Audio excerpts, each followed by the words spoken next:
I still do my daily affirmations, mate. For every second of every minute of every hour of every day, I do my best to reach my full potential and not waste my precious life.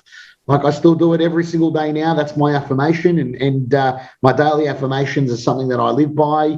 My philanthropy is something I live by, and and it doesn't matter whether I win or not, as long as I've given it 110%, I can never be disappointed in myself. Welcome to the Get Invested podcast, where we share great conversations with experts from all walks of life to uncover their secret know-how and where they invest their time, their skills, and their money, and the benefits that this has created. You see, the truth is that everyone invests. Every minute of every day, we're investing our time, our skills, our energy, and our money in something. Some of us are investing consciously, some unconsciously, sometimes for good, sometimes for bad, and sometimes for no impact. Get Invested will help you to start living by design, not by default. I'm going to help you to make it happen, not let it happen. You will hear the top tips on how you can live with conscious intent so that you can live more, work less, and leave a living legacy by investing now. Listen to the show to discover the top tips on how to get started, make the most of your investment journey, and ultimately to be living your dream, not someone else's. More episodes can be found on iTunes or at bushymartin.com.au/get invested. Thanks for listening, and now let's get invested. Hi, freedom fighters. What does generosity really mean to you? And who's the most generous person that you know? And what would the world look like if we designed it for generosity? These are the questions that have been circulating in my head since I started delving into generosity last week following our guest Andrew Morello's inspiration. So this week, I thought I'd take generosity to the next level by imagining what the world would look like if human interaction was centered around generosity and we designed our world around it. And to kick off this generosity redesign approach, I started by reflecting on who else I believe has demonstrated incredible acts of generosity, of giving freely to complete strangers without them knowing it and without expecting anything in return ever. Now, I don't know about you, but the names Mahatma Gandhi and Mother Teresa immediately spring to mind, as their entire lives were devoted to helping others generously. And zeroing in on Mahatma Gandhi, he's honoured as the father of India, and he was affectionately referred to as Mahatma because this means great soul. And in one memorable story of generosity from his life, he was travelling across India by train, and as he left the car he'd been riding on, one of his shoes fell down the gap between the train and the platform, which was impossible to recover. So, rather than worrying about getting it back, he did something that startled his travelling companions. He removed his other shoe and threw it down where the first one had rested. And when asked why he did this, Gandhi smiled and replied, "Now the poor soul who finds the first one will have a pair that he can wear." It's always in these simple acts of kindness to an unknown stranger that true generosity emerges. So, as an architect who focuses on living by design, I really want to explore the question of what the world would look like if we designed for generosity. And when researching this approach, I stumbled across the awesome work on this subject by Nipun Mehta, the founder of Service Space, that I'm going to share with you today. Nipun starts his investigation of world generosity by recounting the amazing story of Vinoba Bhave, who was named by Gandhi as his sort of official successor, which were clearly very big shoes to fill. But compassion is contagious, as you're about to hear. During post-independence in India, which was during the 1950s, Vinoba did something incredible to engage generosity. He realised that there was a lot of inequality in the country, and he wanted to solve it, which all sounds a bit familiar, as unfortunately little seems to have changed since then. But Vinoba decided to go on a walking pilgrimage from village to village all over India. And in each village, he inspired all of the rich landowners to donate 1/6 of their land to the poor landowners. No coercion, no compulsion, just purely for the spirit of generosity as a way to appeal to their inner giving transformation. Now, Venator ended up walking 70,000 kilometres, and through those 70,000 kilometres, more than 5 million acres of land were donated. That's 5 million acres. That's twice the size of Lebanon. That's almost as big as Israel, and it's actually bigger than the size of Kuwait. And all he did was go from village to village, inspiring people and then moving on to the next. But he actually ended up inspiring the largest peaceful transfer of land in human history. But how? What was the force? What was the underlying inner transformation that allowed him to do it? Now, I've been thinking a lot about these kinds of questions, but there really isn't a word that captures all of this.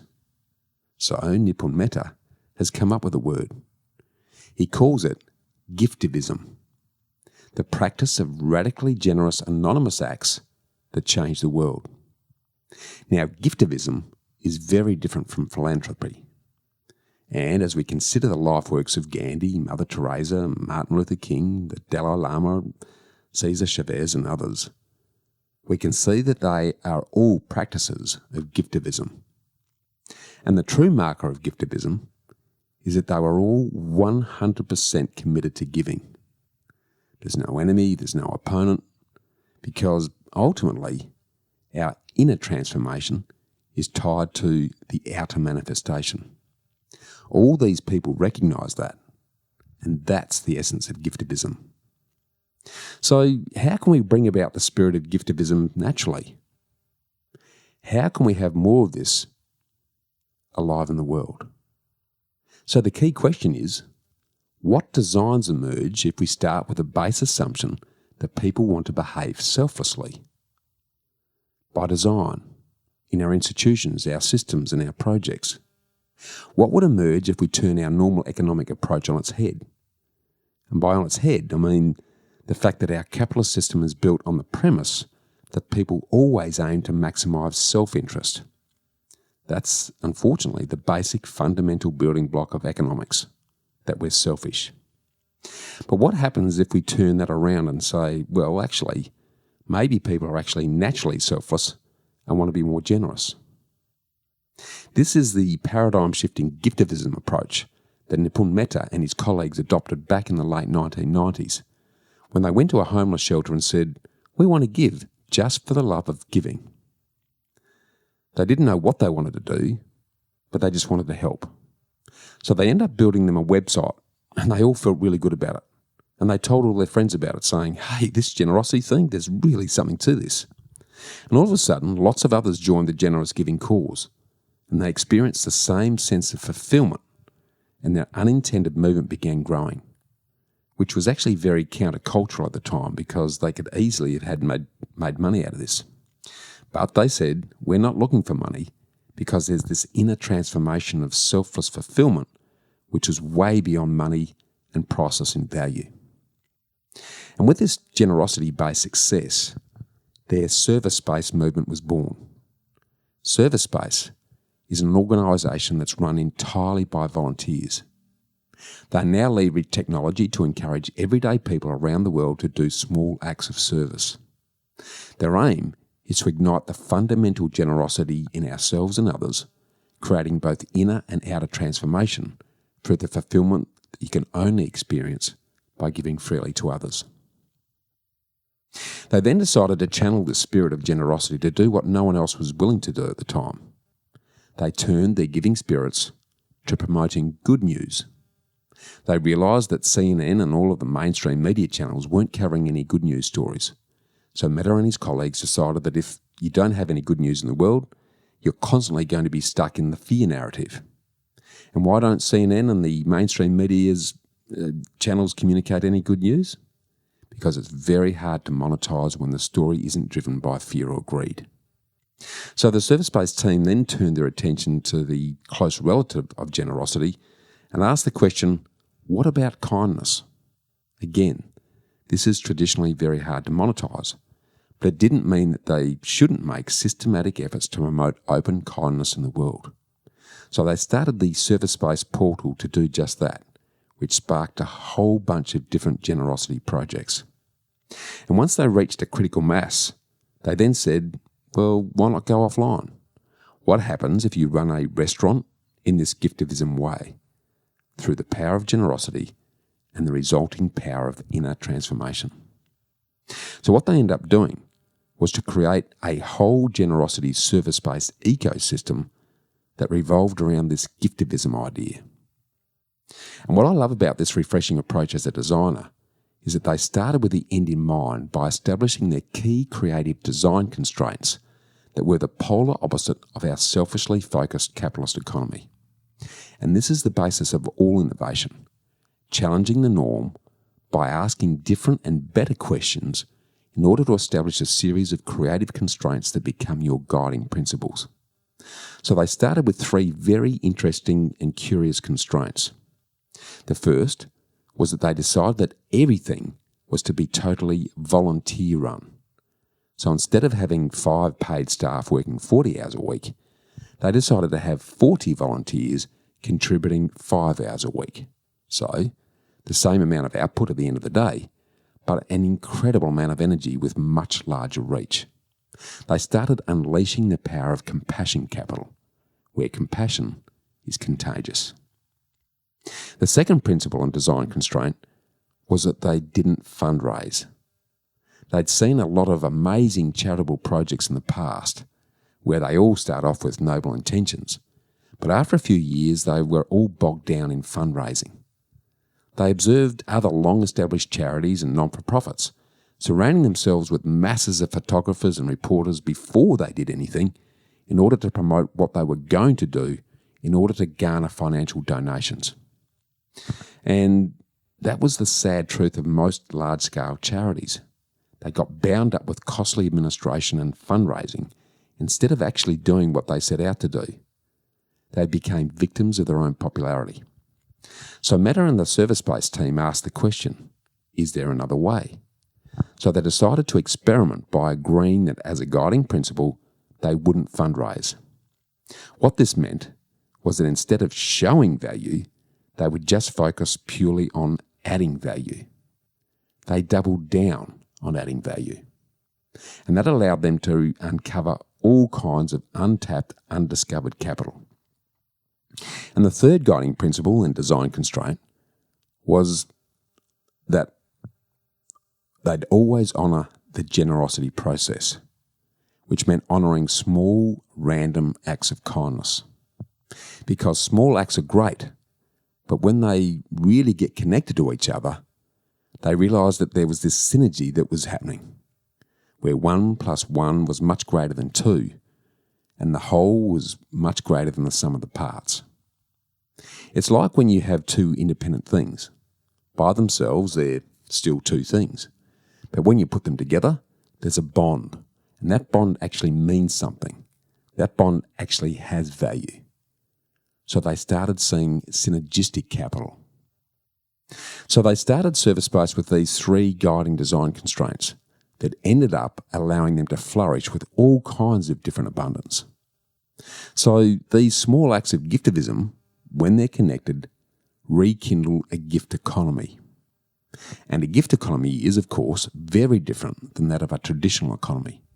Because in a gift economy, it's the circulation of these gifts that leads to the vitality of society, not hoarding, not accumulation. And such a gift culture is marked by 4 key shifts.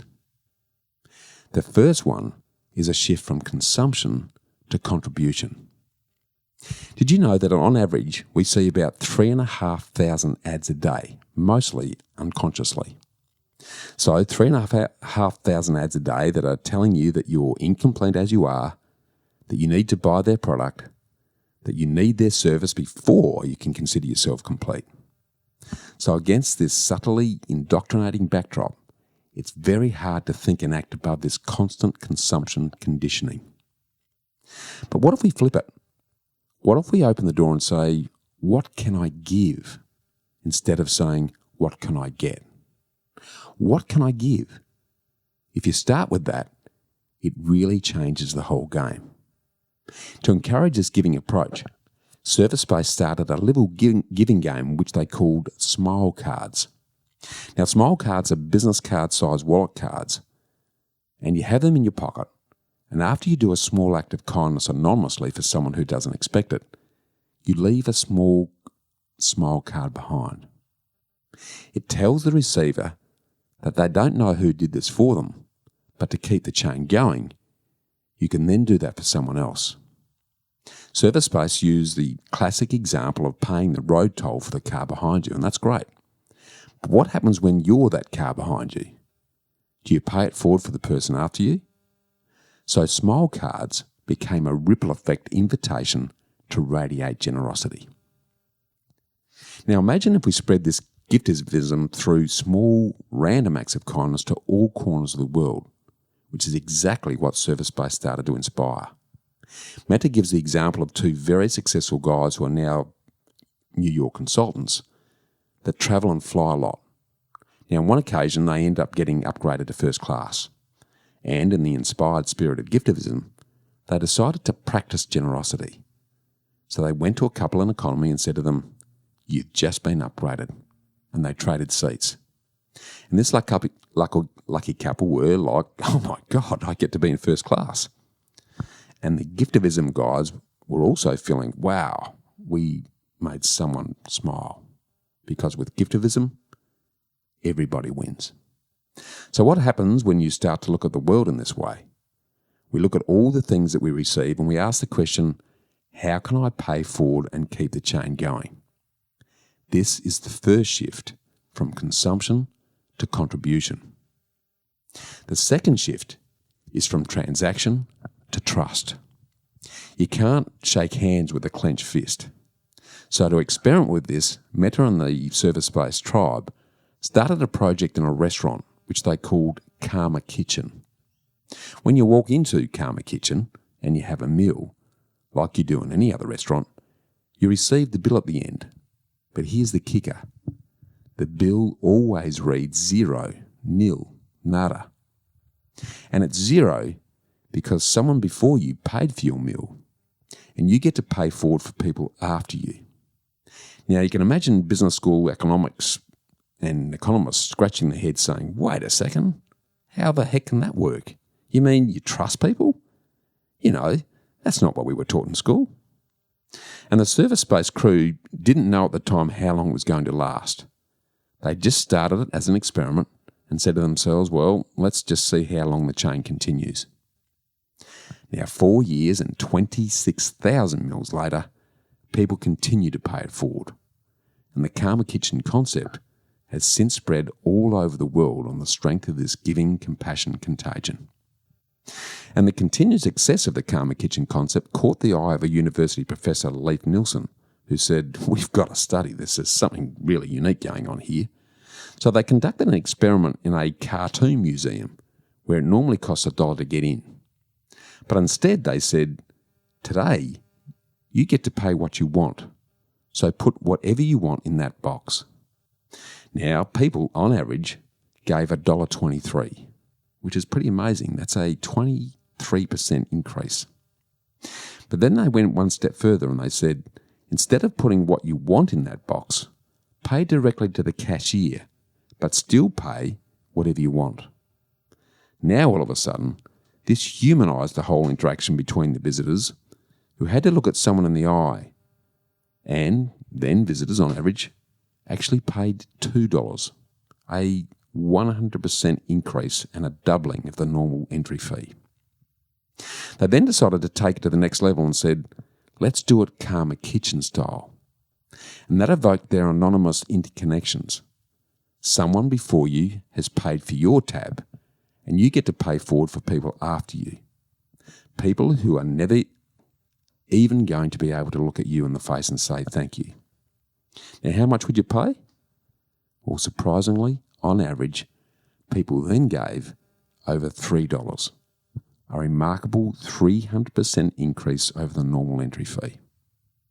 This proved that we can count on each other to be generous. When you start with the guiding principle that others want to be and will be generous, all kinds of beautiful things start to happen. The third shift is the shift from isolation to community. Community isn't just people coming together. It's how are people coming together, because the type of contact really matters. For example, if you take a look at a piece of graphite and a piece of diamond, they both are made of exactly the same carbon atoms, but the only difference is how the carbon atoms are configured, or how they connect, how they bond. That makes all the difference in what the end product is, what the manifestation is. So we have to really start to cultivate these deeper ties. As an example, one of Mehta's colleagues invited all of his friends to do a free car wash for the community. They set up their signboard and all these strangers pulled up in the driveway. And they split up into the pre-rinse team, and the soap team, the rinse team, the tyre team. They just went hard at it for any car that drove along the street. Now imagine if you're pulling up in one of those passing cars. Drivers came out of the car and they were completely bowled over, asking, "What are you doing this for? Is this a fundraiser? That's amazing. I'd love to donate." And they just responded, "No, we're not doing this for a fundraiser. We're actually just practicing generosity." And that kind of stuff really blows you away. Because all of our guards are down, and all of a sudden it's like, "Yeah, I love you, man." And they're all taking photos as this amazing connection between complete strangers emerges. And what was even more amazing was how the volunteers bonded, because they were serving other people together. This is the gift of giving in action. Unfortunately, the term friends is now a very loose and overused word these days. So sure, you can have Facebook friends for what they're worth, and those loose ties have some value. You can also go out to movies with your friend, and those deep ties have their values as well. But when you serve others together, this creates what Mehta calls gift ties, and these are priceless, and they're very valuable. So we need to start cultivating a network of these gift ties. The last shift is the shift from scarcity to abundance. This is really a mindset. It's a mindset of tapping into enough. Whenever you say abundance, people look at you and say, "Well, do you really think there's plenty for everybody?" And circling back to one of the forefathers of Giftivism, Gandhi tackles this head on in one sentence when he said, "There's enough for everyone's need, but not enough for everyone's greed." So how do we tap into this mindset of enough? Again, Mehta gives us a great example. Two Giftivism gladiators, or love warriors as Mehta calls them, decided to set up house on the border of two gangs in East Palo Alto, one of the worst places in the US near San Francisco. Now, most locals here say there's a lot of scarcity. They have scarcity of safety, they have scarcity of resources, there's all kinds of scarcities. Now, these two Giftivism gladiators started with the opposite premise by saying, "Look, we have enough. Let's look at this with new eyes and see what we can give to other people." So they decided to live in an area called Fruitville Avenue, an area that still has lots of fruit trees. And they decided to connect with their neighbours and say, "Look, you have all these amazing fruits that are going to waste. Can we just pluck them and give them to others?" And the neighbours said, "Yeah, sure. If you guys are going to do that, then that's great." And they all became friends. They then went out to people in the local area and said, "Enjoy this organic, fresh, ultra-local orange. It's a gift from your neighbours in East Palo Alto." So it's not just people on the receiving end that just need to get. They're now contributing. They reframed the whole equation. And just like that, they're doing so many different activities, all because they're tapped into the mindset of abundance, of enough. So if everyone can share their gifts, we'll start to really discover new forms of value. So in summary, let me recount the 4 big generosity shifts. When we move from consumption to contribution, we appreciate what we receive and we pay it forward. When you move from transaction to trust, you really start to rely on our interconnectedness in a very deep, profound way. And when you go from isolation to community, you start to cultivate this network of gift ties. And when you move from scarcity to abundance, you really start to discover your gifts and start to experience this generative power of gratitude. It's very regenerative. And combined, this sums up Mehta's concept of Giftivism, the practice of radically generous acts that change the world. And this concept of Giftivism isn't just reserved for the Gandhis, the Mother Teresas, or the Dalai Lamas of the world. It's for everyday givers like you and me. So here's another great everyday example from Nipun Mehta. A guy named Julio Diaz is an everyday Joe who lives in New Jersey in the US. And every day he takes the subway home.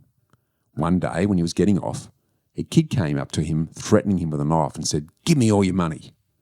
So Julio says, "Okay, sure, here's my wallet." And he gave it to him freely. And as the kid turns to run off, Julio then says, "Hey kid, it's really cold. Do you want my jacket too?" Now the kid thief's a bit blown away by this because he hadn't learnt this in Robbery 101. So he comes back tentatively and he says, "Okay, yeah, all right, I'll take it." But now when he comes back, there's a very different energy. They start to connect. They start to bond. And Julio says, "Look, I'm about to go and have some dinner. Do you want to join me?" Now this is also not in Robbery 101. So they go to dinner and they have this very profound conversation. And at the end of the dinner, Julio says, "Now, I'd love to shout you the meal, but unfortunately you've got my wallet." So the kid naturally takes out the wallet and gives it back to Julio. And at that point, Julio says, "Can I ask you for one more thing? Can I have your knife too?" And very easily, very naturally, the kid gives it to him. And this is Giftivism in action. Because Julio tapped into that spirit of inner transformation that says, this is not a guy who's just taking stuff from me. I want to blow him away with kindness. And that capacity blew him away with generosity, because underneath that generosity, a two-way inner transformation occurs in the giver. And once we tap into that inner transformation, all kinds of new possibilities are available to us. Now, Service Space's credo is change yourself and change the world. If we make that inner change, outer change is bound to come in a very different way when it comes from the inside out by practicing the gentle art of Giftivism. And if you want to get more inspiration from someone who's made Giftivism the underlying driving force in his life, that has created unequaled success for himself and others, that has been touched by his generosity, then you can't go past today's very special continuing guest, Andrew Morello, who came to fame as the first Australian apprentice. As you'll continue to hear in our ongoing story, Morelo is a living, breathing example of the benefits that generosity creates for others as well as yourself. Because the mighty Morello is one of those rare people that you meet whose massive heart, his genuine care and his moving motivation inspires all of those around him to take their lives to the next level and to be living the dream, as my wife Sonia found out when we spent some time with him at the Entourage a few years back. Now, moving forward to today, and Morello is now an awarded entrepreneur and investor, author, and head of business development at the Entourage, which is Australia's largest training institution for entrepreneurs and business owners.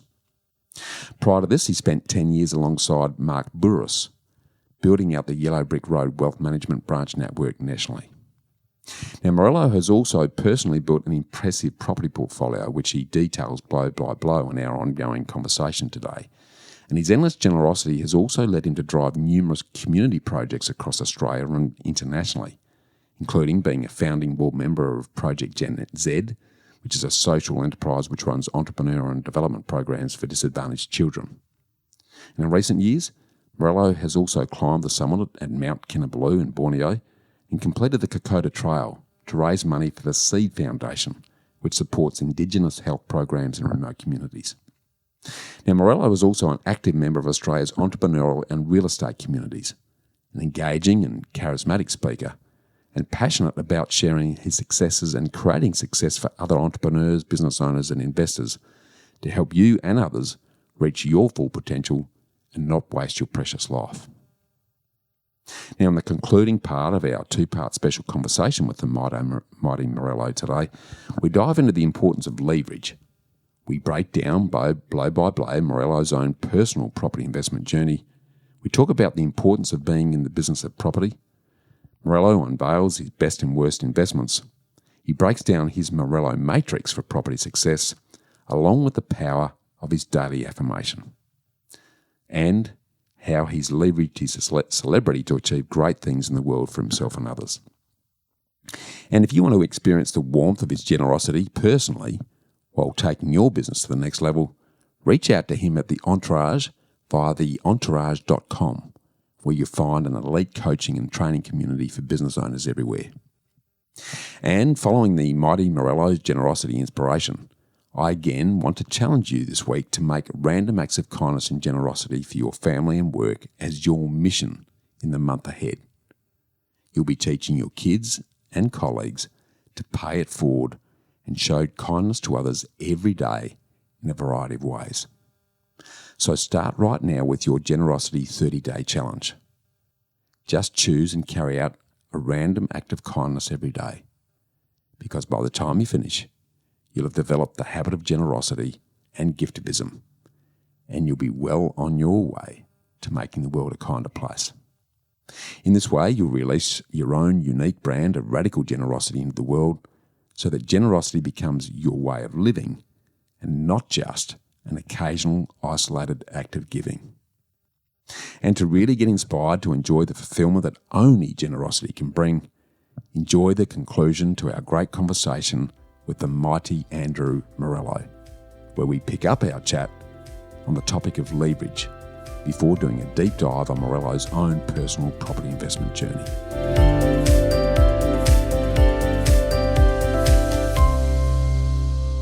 There's a word that is really emerging that relates to everything you've done, and that's the importance of leverage.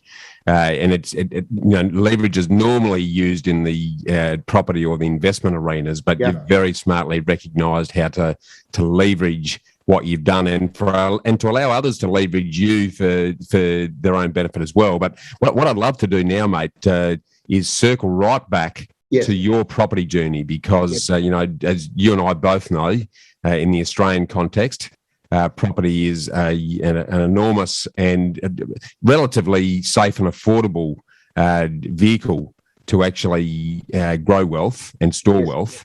So can you take us through, I'd love to go right back to your very first property and then talk us through how you built your own property portfolio from then, what your strategy was around initially, and did your strategy change?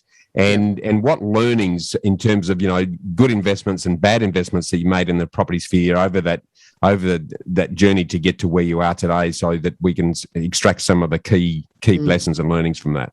So I'll give, and I'm gonna be pretty transparent and honest here, guys. And obviously this is my journey, so I'll put the disclaimer on it that it is my journey. And so you do need to do your research and speak to experts like Bushy and his team and so forth around what your strategy is going to be.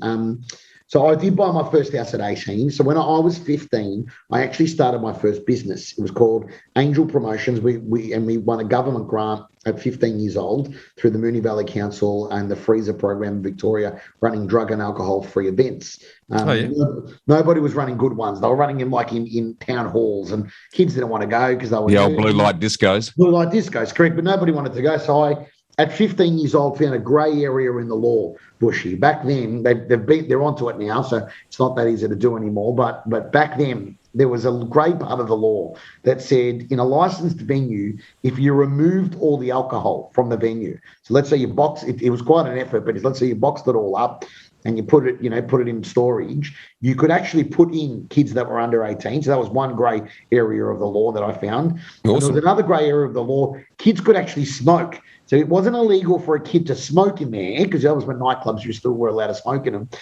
Kids were allowed to smoke, and police couldn't do anything. It was illegal to buy cigarettes, but if a police officer saw a 15-year-old smoking, it was not actually illegal. So like there was a lot of grey area in all these laws, right? Yeah. And it took, and everyone laughs about it now. And the lady who actually helped me out, I'm still very close with her and her family, Carol Espinoza. And she was at Moonee Valley Youth Services back then. I think she's progressed in her life now, and I'm friends with her kids. And I gave her kids.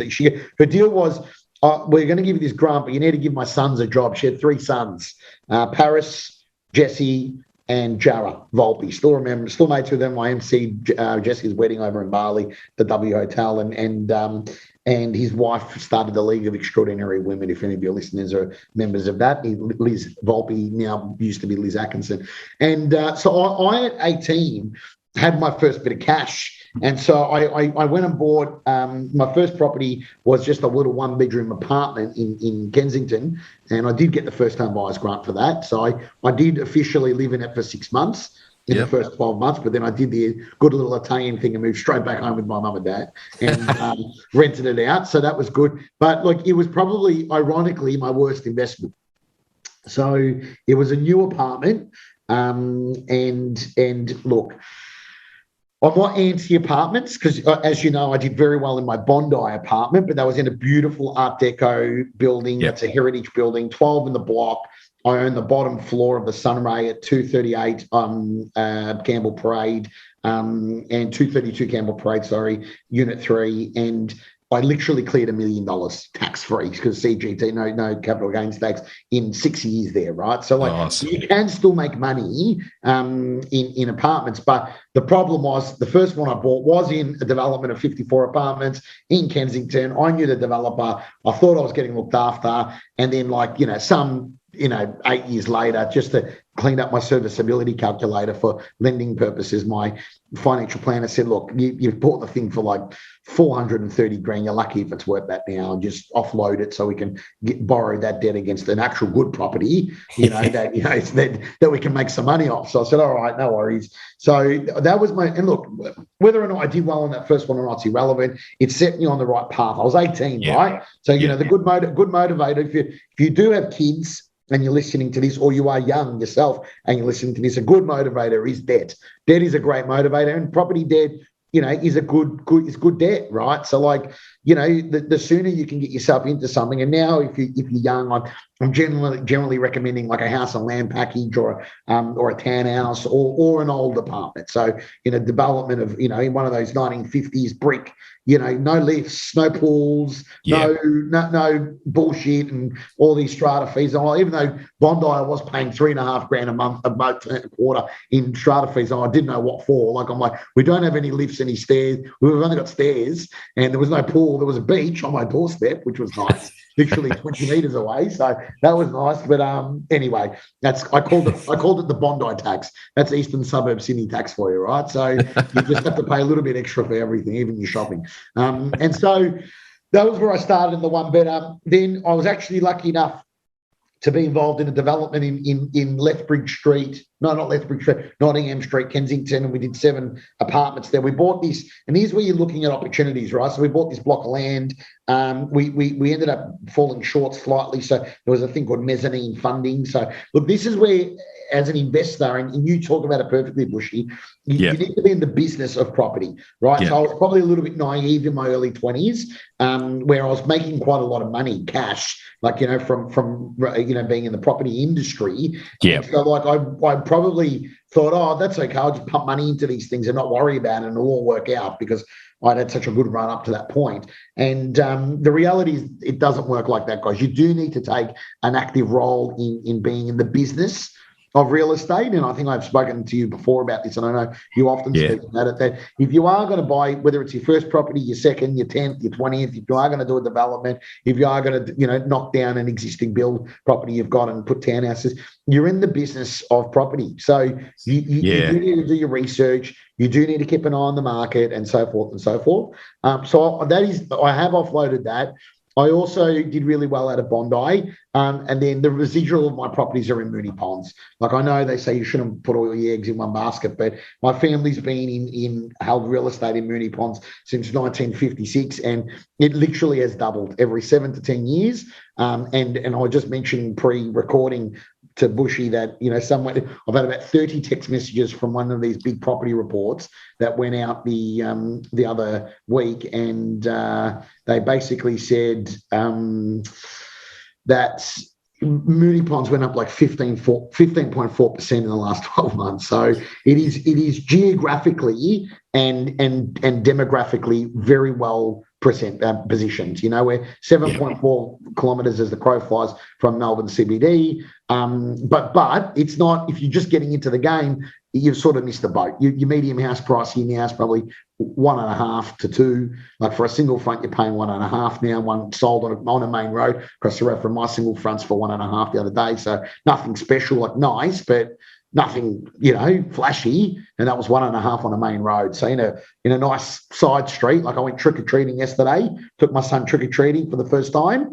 I was dressed because his name's Lion Mane. I dressed as a lion, and I dressed him up in a little skeleton outfit, and we went trick-or-treating and we walked the streets, and it was good prospecting, Bushy. If I was still in real estate, I probably saw about 50 past vendors that I'd sold for in my career, and they're like, "Oh, you back in real estate?" I'm like, "No, I'm not, but, if you need something, my brother can obviously help you." But I walked the streets, and you're looking at Moonee Ponds now, the gentrification. My brother's got a listing in the Parade in Ascot Vale, and we're talking Ascot Vale, not even Moonee Ponds or Essendon. And I think the offer, the latest offer they had on it was 5.5 million, and it's like on a 300 square metre block. So I was very, very lucky. Bought into Moonee Ponds at sort of 19, 20 years old, and I've just consistently just bought in Moonee Ponds now. I have acquired a number of properties. We're itching towards that number 7 number now in Moonee Ponds, and that's been a really good portfolio for me. I continue to look for development opportunities. I'm working on something in Yarraville right now with a client there, and I'm getting involved in that because she has had a shortfall, but I have been able to find a solution for that. And I do have plans and permits approved for another development that I've one of mine in Moonee Ponds, but I'm not actually sure if I'm going to do it right now, Bushy, because the things are just sort of doing well and the land keeps going up, and I'm like, well, do I really need to do it right now? I'm not selling anything. So even though my brother keeps reminding me, as the king of Moonee Ponds sales, he's like, it's a good time to sell. And I'm like, it is a good time to sell, but I'll just keep holding it for now and keep pushing on and seeing what happens. Yeah. So your strategy initially based on what were you thinking growth, and has that shifted over time to more cash flow now? How was your thinking around the strategy? I'm still, the last one I bought in Moonee Ponds, so this is definitely, and this is where I'm telling people, do what I say, not what I do. I bought it because it was a strategic move because I own the properties either side of it, right? Yeah. And I bought an investment property for $1.83 million that returns me a 2.2% yield. So to someone like you who does work also with cash flow properties, you probably most people choke on that when they hear that. But for me, it was I own. So it's all about strategy there, right? Exactly. So I own the property either side, the 2 properties either side. So for me, whether I'm going to do something with it or not, it will always do well. And that's the reason why I paid top dollar for it. Well, look, it wasn't top dollar. It was the bank valuation. I bought it privately. And I said to the owner, you get a bank valuation, I'll get a bank valuation, and we'll take the medium of the 2. And literally, the 2 bank valuations came in, one for 1.8, one for 1.85. So we picked 1.83, and the banks gave me the money on that, right? So, beautiful. But I look at that and I have you're in Mornington, I'm in Moonee Ponds today. I've got a property still up in Sydney in Rose Bay, and but I'm in Moonee Ponds right now to the end of the month. And it's funny because those storms that ruined your Wi-Fi a bit that we're talking about.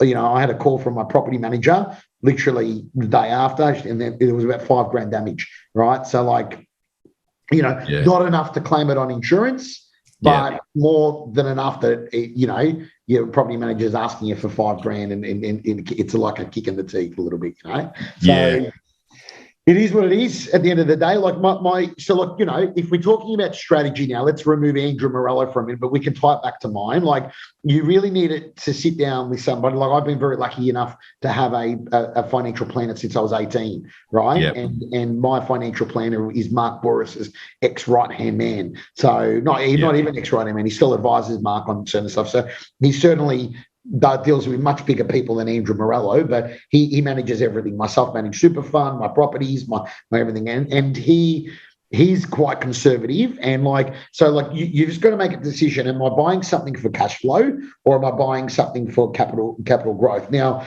if you're just getting into the game, you need to find a hybrid of the two. And the good thing is, there generally is now, right? Like, I do some advising, and I don't know in particular what stock in particular you're looking at, Bushy, but I've got a company that I'm doing some advising on their company, not their stock, but they've got some great stock in that stretch between sort of the western corridor of Melbourne now. Like, Geelong has become the Parramatta of Melbourne. There's a lot of people, especially now, have moved to Torquay and Geelong, or to Mornington, like with the East Link, and now with but Mornington already shot up, right? But like, Mornington was another prime example where people that's a holiday destination, but now people are living there because they go, the East Link's here, I can be in the city in 50 minutes, right? Yeah. In Sydney, it takes me 50 minutes sometimes from Rose Bay, which is 6 kilometres to the city, right? Like, if you get on bumper-to-bumper traffic on New South Ed Road, it's like, it takes you literally 45 minutes to do that alone. So, are there good opportunities? Yes, there are. Western corridor of Melbourne, that stretch between the Gold Coast and Brisbane now, with the Olympic Games going to Brisbane as well. Like, there's some good places in Australia now where, like, I've always been a little bit of hesitant around people's strategies. Like, I had friends that were investing in Roma and Port Hedland and Karratha, and I'm like, I know you're getting these stupid 16% returns now. Ouch. Ouch. But I'm like, one day that mine will close. I'm just letting you know that. Yeah. So, like, you're either get in, make some money, get out, or it's like, if you get stuck, what is it? You get the throw out the baby with the baby water, something like that. Like, your baby with the bathwater, mate. Exactly. Correct. Like, they bought them for like 700, and they'll work as soon as the iron ore price, as soon as Brazil dropped the price on iron ore. And this is where it's important to educate yourself. Go, okay, well, why are these houses selling for this much and getting this much return? Is it long-term infrastructure, or is it, short to medium-term infrastructure? And those mining towns were certainly a big part of that. So, I think there's enough places now where you can get a good hybrid, where you're buying something for the sake of the conversation for, $500,000 or 600 or 700K in Sydney even. But Sydney, that's pretty hard. But let's say in Melbourne or Victoria or regional parts of New South Wales, or regional parts of Queensland as well, or wherever. And then you're getting a 4.5% return, right? Or, exactly. Like, you can find places like that now. Like, you can. Moonee Ponds isn't one of those places. Like, I like Moonee Ponds because I've made, let's call it $3 to $4 million since I was 18 years old, like in capital growth. And your family roots are there, and there's a lot of emotion attached to that place for you, mate. Yeah. Correct. But what I'm saying, like, if somebody came to, like, I had a friend the other week who was like, I'm looking at a place in the Western Corridor of Melbourne. They told me about it, and I said, look, just be vigilant, obviously. And like, I'm a big believer as well. Look at the infrastructure. Look where McDonald's is, look where Coles is, look where Woolies is, like, look where the entrance, like, to the freeway is. Like, if there's a freeway, I've always said, when I started my career when I was 18 in Williamstown, there was an area called Altona North, right? And nobody wanted to live there because it was like the Bronx. They're like, oh, it's Altona, it's the Bronx. And I'm like, I tell you now, on my life, this area is going to boom. Now, you can't get into Altona North for less than $1 million. Yep. They're all development sites. They're massive blocks, 900, 900, quarter of an acre blocks. You're right next to Millers Road exit, right? So you could have been into the city in literally, like, get on at Millers Road, you're over the West Gate, you're 12 minutes into the city, and nobody wanted to live there because they're like, oh, the oil refineries aren't far from there, and there's a place called Brooklyn and there's all factories there. And I'm like, it's not going to matter in 10, 15 years' time. It's not going to matter because it's all going to be how close you are to infrastructure, city. There's water down there. Like, it's not a nice beach, but there still is water. So it still attracts people to that as well. And I should have bought there. I had an opportunity to buy a place in Guinevere Avenue at 18 years old. Like, one of the owners didn't want to go to auction. And I said, listen, if I list this, I can't buy it. And she's like, do you want to just do a deal directly with me? And I don't know, I was 19 and I still was getting my head around everything, and I was about to buy Moonee Ponds as well. But I should have bought Altona North. I could have put 3 units on it. Those units would be 700 to 900 grand each now, and would have cleaned up on it. Hindsight's easy, mate, but it's because it's what's happening at the time. And I think you make a really good point. Also, is that way too many people in the property arena look at a location based on what it is now, not on what it's going to look like in 10 years' time. And I've had a similar experience myself. Our first investment property we picked up in a little coastal village town of Aldinga, which then was over an hour south of Adelaide, and it cost the princely sum of 84 grand for a 3-bedroom home on a corner block of about nearly 1,000 square metres. We've still got that property, mate, and we got in there because we knew that the infrastructure through the expressway was going to go through. It wasn't there yet, but it was coming. That property now is worth last valuation about 650. So, and yes, that's 20 years ago, admittedly, but the opportunity there is looking at, okay, let's put our glasses on as to how this area is going to look in 10 years plus. Yes. And all of a sudden, that stigma that's attached to some of those areas like Altona that you spoke about, it's a completely different demographic in a decade's time. So I think you've nailed that beautifully. While we're on the subject of learnings, mate, I'd love you to share, if you look back on the properties that you've personally invested in over the years, what's been your best investment and why, and what's been your worst investment and why? Best investment was Bondi. Unit 3 of 232 Campbell, 232 or 3, I can't mind, that's terrible. Unit 3 of 232 Campbell Parade, Bondi Beach, So that did extremely well. It was a little too better. It was in an Art Deco building. I literally cleared $1 million from it, right? In tax-free. So that was fantastic. And once again, that's what I'm saying. Like, I've got a friend now who's got her heart set on an apartment. She's a doctor. And I said to her, like, had her heart set on a St Kilda Road, one of those nice towers on St Kilda Road. And I said, look, listen, I've got so many clients and friends that are bought in there and they get stuck with it and they can't sell it for what it's worth, what they paid for it. My recommendation is you should buy something in she likes Caulfield, Alstonwick, Elwood areas as well. So go buy there. There's beautiful little developments, 8 apartments, 12 apartments, Art Deco. They consistently go up by 5 to 10% every year, consistently, right? And they don't have massive overhead. So that was Bondi for me, and that did really, really well. And then the worst one would have probably been, as I said, the little one better. I bought my first one on Racecourse Road, Kensington. But it was all right. I lived in it for a bit. So that's the romance and cute part of that as well. I was in it for 6 to 12 months when I bought it, and that was a bit of fun. And it was like a party.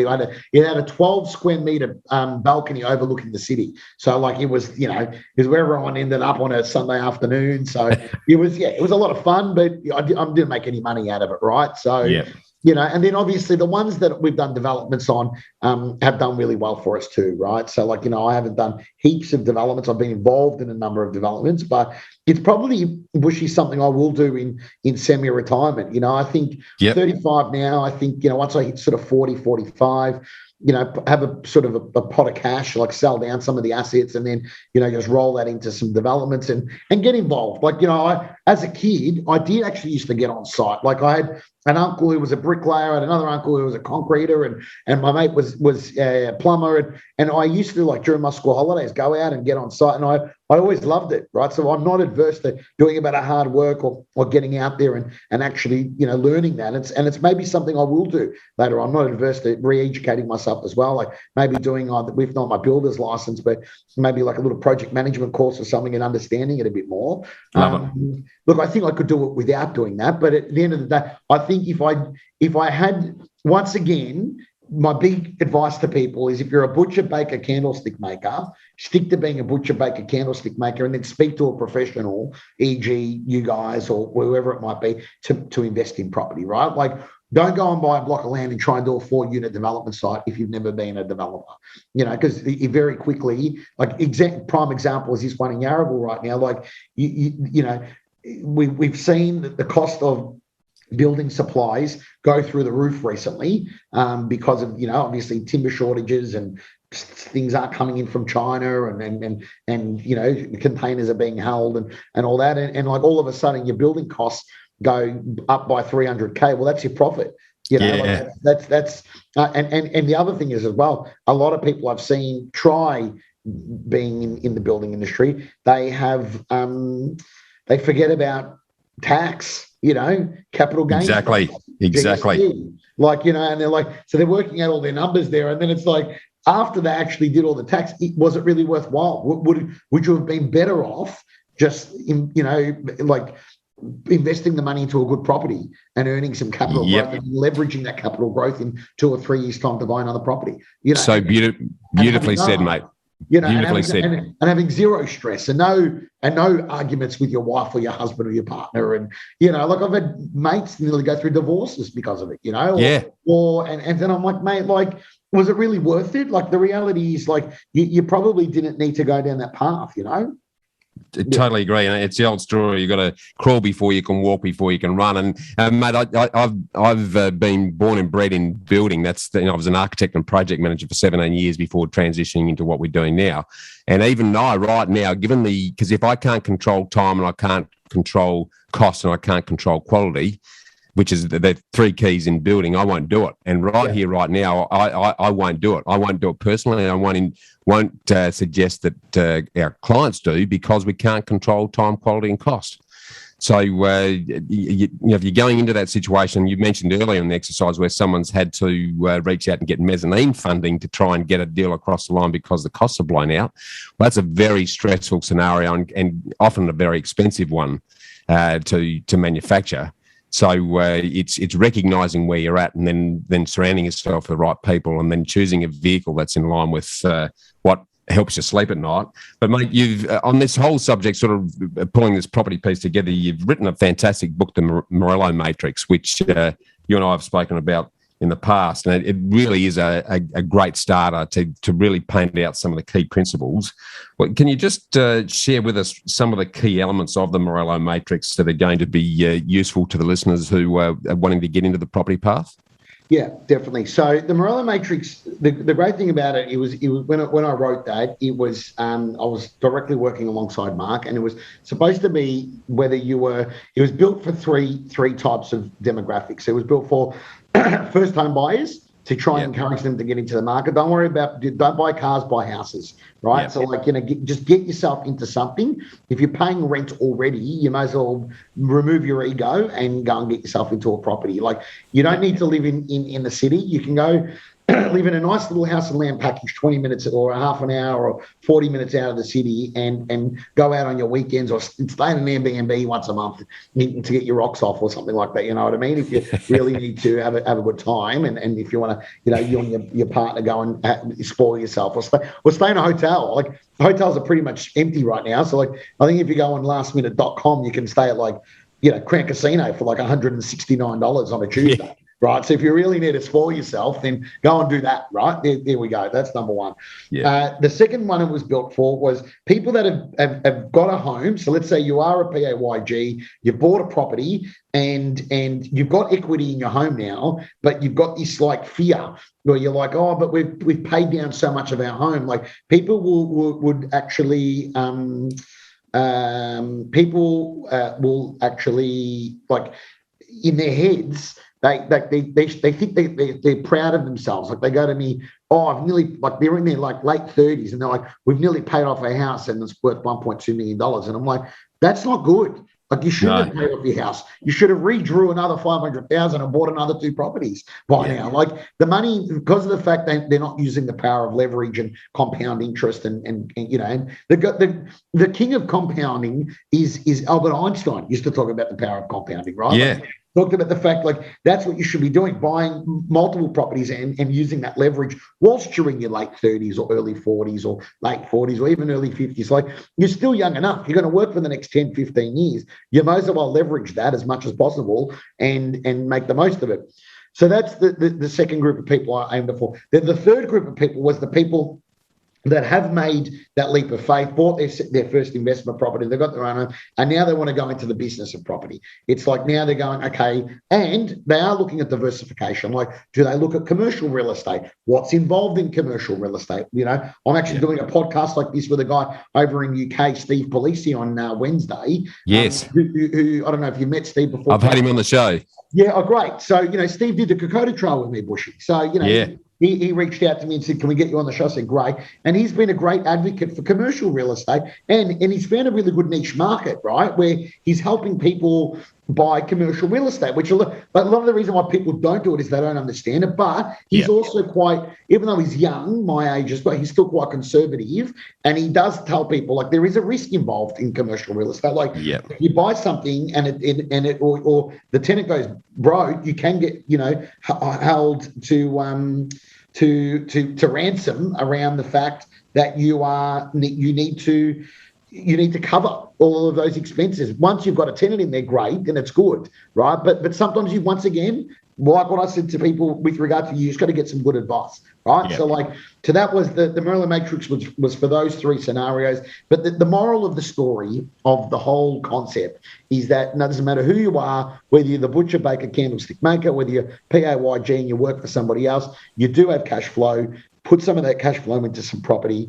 It's been a great investment strategy for the last 100 years in Australia. It's going to continue to be. You know, we will be opening the gates to, to foreign investment again, as we always do. Doesn't matter if we have Liberal or Labor in. Doesn't matter how much, let's call it the middle class white Australia thinks that, China ruined everything. Like I keep sitting there going, if we didn't have China, we would have gone broke 4 times over. So, instead of being naive to world politics, start going, we are part of Australasia and, none of us were born here. So we are a country of immigrants and we need immigration in order to stimulate our economy. So the sooner we can pull our heads out of our you-know-whats and we can embrace that, the sooner we can stimulate this economy and see every Australian benefit from it. Totally agree, mate. There's a great segment in the book where you talk about, the two questions that everyone constantly asks in property, particularly in the current hot market, are when should I buy and when should I sell? Yes. What's your response to that, mate? I'm old school Italian, Bushy. I only sell when I have to. Like I'm a buy, and a hold kind of a guy, and leverage. But I do understand there is an importance of people working towards whatever it is that they're that they need. Like it needs to be. Here's my answer to that. Make sure it's part of a strategy. I sold Bondi to buy 277 Esquivel Road for 1.83 million. I didn't want to sell Bondi. It was my pride and joy. I had the things that, if those walls could talk, the parties that they've had there. I lived on the beachfront. I woke up every morning and went to bed every night to the sound of the ocean. But my financial planner said to me, do you want to be rich or do you want to be a rock star? I said, can I be both? He goes, no. I said, I'll take rich then, because rich is obviously going to pay off in the long run. So I sold that to free up myself to use the cash to buy 277 Esquivel Road, but I own 275 and I own 279. So there was a benefit to me buying that. I've already got plans and permits approved for it now. I'm not doing anything with it, but I thought whilst the Moonee Valley Council was malleable, I'd get something in writing from them that I could put something on there, right? So look, do I sell? I prefer not to, but the reality is, like, you got to do sometimes what you got to do, and it should just be part of a strategy. Yes. Like it's a pretty simple answer. Like, if the strategy is selling so that way we can then leverage into a better opportunity, then great. If you're in the financial, like if you're a PAYG and you've got a combined family income of 200 or 300, and you don't need to sell, don't sell. Keep that investment property and do that. If you're getting into your first home, I do say to people, I go buy something in the Western Corridor of Melbourne in Tarneit or Truganina, keep it for 2 or 3 years, then maybe sell and buy into Kensington or North Yep. Melbourne or Moonee Ponds. Like, so the Yep. strategy, like have a 3 to 5 year strategy in mind, and then a 10-year strategy in mind, and then a retirement strategy in mind. Don't have, you're not going to, it's not going to happen overnight, but it will happen. Yeah, it's beautifully said, mate. Yeah. The in relation to that, then, given the absolute boom times that we've seen, about 97% of the regions around the country over the last 12 months have seen very substantial gains, just like you've enjoyed there at Moonee Ponds. And it's always happens at this, and you and I have seen a number of market cycles over the years, and we're getting to the point now where I'm seeing a lot of people going, I just think it's overcooked. I'm going to sit out. I don't think property can do much more. I don't really know whether I should be investing in property because the race has already been run. But what's when people say that to you? What's your commentary on the future of property as you see it? Look, more is lost with indecision than wrong decision, right? So, like, there's a great meme somewhere, I'm sure you've seen it, where there's a cartoon, it was in the New Yorker, right? And Yep. New York is a perfect example, right? Where, like, there's a man sitting on a bench and his nails have grown and they're all gone into circles around his hands, and he's got a long beard and his long hair, and he's sitting on a park bench with a walking stick now, and underneath it was in the New Yorker in the magazine, the academic magazine, and Yep. it says, the man who waited for the property market to collapse. Like everyone keeps talking about this bubble, right? Or everyone keeps talking about, things are, Moonee Ponds, 15, oh God, went up 15% in 12 months. I'm like, guys, it's not like, and I've got people trying to buy in Moonee Ponds, Esquivel, that sort of might have friends. And obviously they call my brother and I, and I'm like, the reality is, guys, that it's never going to go like, and if it, let's say it did, stop for a bit, let's say, and it has, like, when the GFC happened, Moonee Ponds, it didn't go backwards, it stopped, Yes. but the competition wasn't there. So instead of there being 3 buyers per house, there was still 1 during the GFC. During COVID, instead of there being 3 buyers, there was still 1. There was houses were still selling, right? During a war pandemic, right? Yeah. And now there's no stock, houses are booming, right? So, like, my argument was, like, anyone who's buying now, like, they're like, oh, it's crazy. They were quoting, a friend of mine was trying to buy in Keilor Park, which was another area that over the years has been considered a little bit Bronxy in Melbourne. And because it's in the flight path, right, and near the airport, and Melbourne doesn't have a curfew like Sydney, so the planes are going 24/7. But I said, look, it's a plane, guys. Like, if you lived on a main road, you would hear a tram. If you lived near a train line, you'd hear a train. If you lived in the city, you would hear sirens. Like, it's a plane. Like, it's not that bad. Like, every 10 or 15 minutes, you might hear it. You'll forget about it straight away. You'll move in a week later. You won't even think about it anymore, right? Anyway, they were quoting. So the mother of one of my goddaughters. I knew the guy selling it, right? From Ray White. So I called him and said, bro, can you do me a favor? Like, I know you can't do any special favors, but she's a little bit nervous.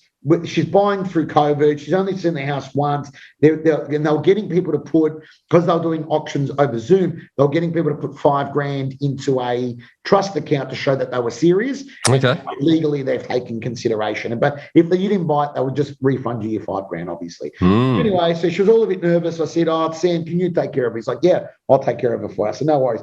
So anyway, I got her they're quoting 700 to 750. I got her a pre-approval for 850. And I said to, and like, I'm talking bushy, this is like it was just a good normal house for her to get into Keilor Park. Yep. Sells for $985. And it's like, I'm sure the ACCC right now has got, because it automatically happens with the ACCC when you're quoting X and it sells for so much over, you automatically get a letter sent to you as an agent now. Like, explain how this happened. Like, so I'll explain how it happened. There's no bloody stock. Like, exactly. Sales, the thing is actually only worth $750. But if you've got 4 families and 4 husbands and 4 wives or 4 life partners that have got their heart set on it, it's just selling for stupid money. That's the reality. Like, my brother, it's market demand. Market demand. So, like, and I said to Lauren, the mother of my goddaughter, you should have bought 2 years ago when I told you to. We thought we were waiting for the market to calm down. It's not guys. It's Australia. It's the land of milk and honey. To this day, my parents took a boat here, a 3-4 month boat as children to come to this country. I'm looking at my mother's passport photo now. They used to do group passport photo. So my mother's in a passport photo with her mother and her little brother, right? And this black and white beautiful photo. So back then when they came on the boats from Italy, that's what they did, family passports. And I look at that now and I go, they came here with one shoe and an empty suitcase. The problem with Australians that are born here, we are inherently lazy. We are inherently feel, like they go, the Chinese and the Indians are coming on board. They're the ones inflating the price. No, they're not. They're not the ones inflating. They're the ones coming here, working hard and buying a property, right? And they're buying a property because they know owning a piece of Australia means something, right? It means something. We're per capita, one of the wealthiest countries in the world. If you were born here, it's like winning the Touch Lotto, Bushy. Like if you're an Australian-born a human being, you're one of 25 million people, right? Out of 7 billion people. You take that as a percentage, it's just like winning the Touch Lotto, just like you're born here. Right? Mate, we've been kissed on the bum. We live in the best place on the planet, the best time ever. Correct. So stop wasting your time. Stop pussyfooting around. Make a decision. If you are in a position to buy now, buy. If you're not, build a plan to buy and get into the market today. Not yesterday, not tomorrow, not in, or wait. Oh, people are saying now, I'll wait for the spring market to be over. I'll wait for next year.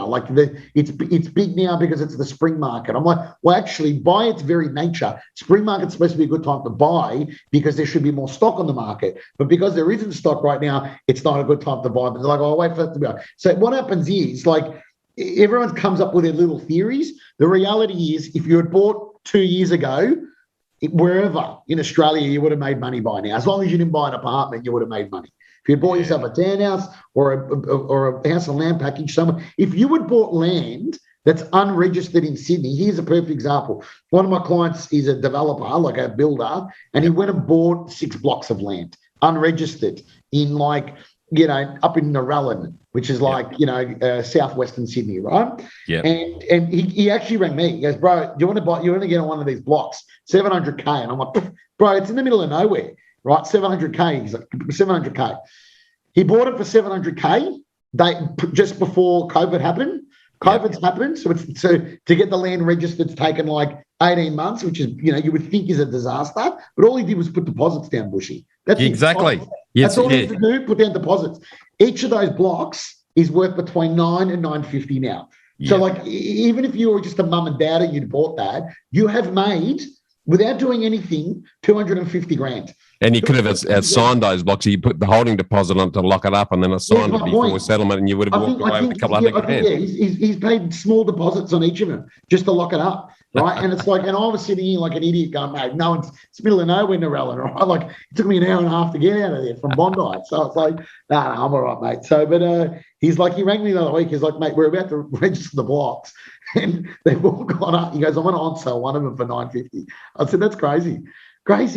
And then now he's also going to sell the build on those for another. He's an Elevate member at the Entourage, and he's going to sell the builds on them for $1 million each as well. And these are mums and dads. But now what's happened is that these mums and dads are needing to get help from their mums and dads. They're buying basically a first home. If you want a family home in Sydney, is 1.5 now. So even if you're on a combined, dual income between the two of you, 300, you probably need mum or dad to come as a parental guarantee to help you with the deposit. Or the other way that I get around that, because the guarantees can create hamstrings for both the kids buying and their parents is massively, get the parents to take out a very small equity loan against their property and then gift it to the kids so that they don't have to pay mortgage insurance and get in. It still achieves the same thing. And as I said, once again, have a strategy in place. You've hit the nail on strategy. Strategy is a key word. Mate, I just want to switch now into what I affectionately call as the ambush series, which are the fast questions that every podcast asks their guests that we want to share your words of wisdom on, mate. First of those is, what's your favourite quote and why? My favourite quote is, more is lost with indecision than wrong decision. And I've said it a few times today in this session, and by its very nature, you look at people that have been looking at real estate for 3 years and they've missed the boat. So first of all, more is lost with indecision than wrong decision. My favourite quote from a lot of people ask me from Mark Burris, which Wayne Bennett said this to him, is play to your strengths and work on your weaknesses. which is a really good lesson I learned from Mark. Like he gave me some tough love once. He said, "You're a bit of a one-trick pony, Morello." So what do you mean by that? He goes, "I can wheel you into a boardroom and you'll have them all eating out of your hand. But then do you have the substance to be able to back it up once you win them over?" So I did dedicate a lot of my time, energy, and effort on becoming a little bit more of a strategist and getting a bit more granular with the details. So certainly something I'm proud of is that I've become more of a strategist now rather than just a speaker. So that's probably my two. Beautifully said. Yeah. Now, what about on the literary front, mate? What's the top book that you'd recommend listeners read and why? Look, I have made, and as you saw me starting on that journey, Bushy, and when we first started hanging out, so I've certainly, and you'll see with my business partner, Jack DeLoser, and I, we've moved very much into our spiritual path now. So I have a spiritual coach. Like I'm spending, 5 to 10 grand a month right now, and Jack's spending like 15 grand a month during COVID. We're on life coaches, business coaches, strategists, advisors, and a spiritual coach as well now. And so I would say normally I talk about business books, but what I would say to people, if you want to read a really good book that should get you in a good frame of mind for business and also for your personal life and your relationships, the 4 Agreements by Don Miguel Ruiz, right? And it's a very good. Have you read it before, Bushy? I do. It's a cracker. Absolute cracker. Very easy read, and it's a good.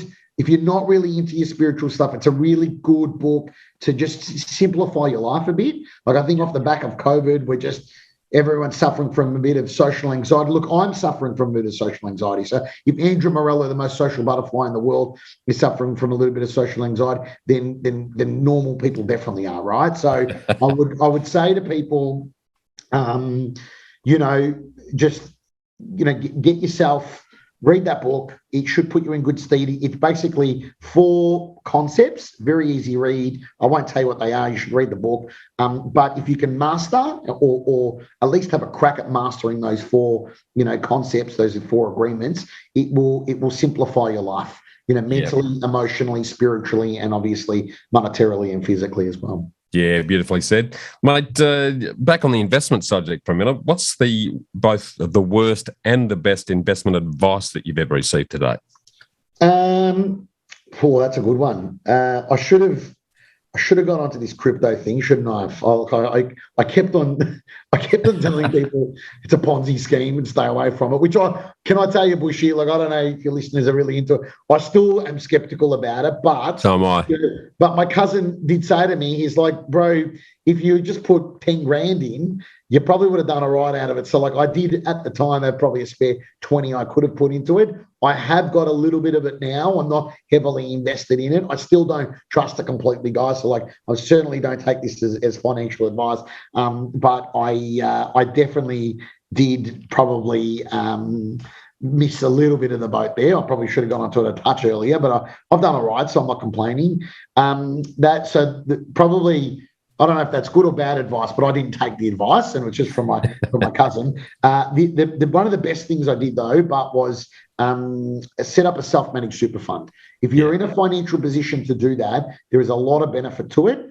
Once again, seek the right advice to do it. And there are a lot of pros and cons to it. But I set up my super fund. My super fund, Bushy, you wouldn't expect anything less. You do get to name your own super fund, guys. And you wouldn't guess what I called mine, Bushy. What's yours, mate? Morello's Living the Dream Super Fund. Every time, like some legal document needs that, everyone always laughs. They're like, only you would name your super. Like people have got all these like off the shelf names for theirs, like Mirko Proprietary Limited Super Fund, or just like Martin's Family Super Fund, and I've got Morello's Living the Dream Super Fund. Oh, I love it, mate. My self-managed super fund, because this is my philosophy on life, is called exponential potential, mate, because for exactly the same reasons. Yes, I'd expect that from you too. So you and I cut from a similar cloth, but you do get to name it. So it's a little bit of fun, guys. Most people just tell their accountant to name it whatever, but I made sure I got to call it something good. So, best advice would have been, get onto, if you are in a position to set up an SMSF, obviously make sure it is suitable for you, but there are a lot of tax benefits to it. You do obviously can buy real estate in it now, which is good too. If you've got a business, and you're renting a commercial property, it originally was set up to assist people in business owners, small business owners in Australia, buying the property that they're in. So if you're in a factory or a shop, and you can buy that and rent it back to you. So obviously seek professional advice here, but it is a very, very good way for tax minimisation and growing your wealth portfolio. Totally agree. Yep. Last one of the fast questions, mate. What's a personal happy habit or a daily discipline or a rewarding ritual that you believe has contributed most to your investment success today? Oh, look, I still, Bushy, I think it's a good way to sort of, I assume I might have a proper close to it, but I still do my daily affirmations, mate, and I still, the one that you used to stand up on the chair and cheer you and Sonia, I still do for every second of every minute of every hour of every day. I do my best to reach my full potential and not waste my precious life. Like I still do it every single day now. That's my affirmation, and my daily affirmations is something that I live by. My philanthropy is something I live by, and if it doesn't matter whether I win or not, as long as I've given it 110%, I can never be disappointed in myself. Yeah, I love it, mate. And it's, it used to, as I mentioned earlier, that affirmation really used to pump us up. We walked out there on top of the world every time.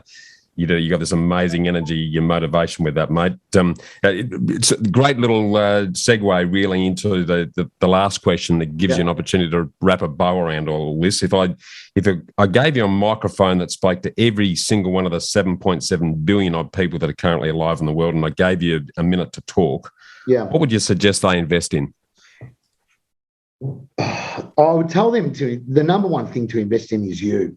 Right, like I look at Jack DeLosa, Mark Burris, Jerry Harvey, Geraldine Cox, in the philanthropy space. Liz Heliotis, who was the CEO of the Ovarian Cancer Research Fund and founder of that.